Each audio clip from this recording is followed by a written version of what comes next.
National Weather Service in Chanhassen, Minnesota has just activated the warning alarm on 13 weather radio stations across central and southern Minnesota and west central Wisconsin. During dangerous weather situations, these specially built radios are automatically activated to warn for the hazard. Tests of these radios are normally conducted by the National Weather Service in Chanhassen every Wednesday at 1 p.m.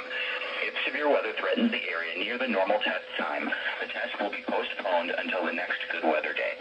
The warning alarm will be activated for selected watches, warnings, and statements affecting central and southern Minnesota and west central Wisconsin. This concludes the test of the warning system. We now return to normal programming.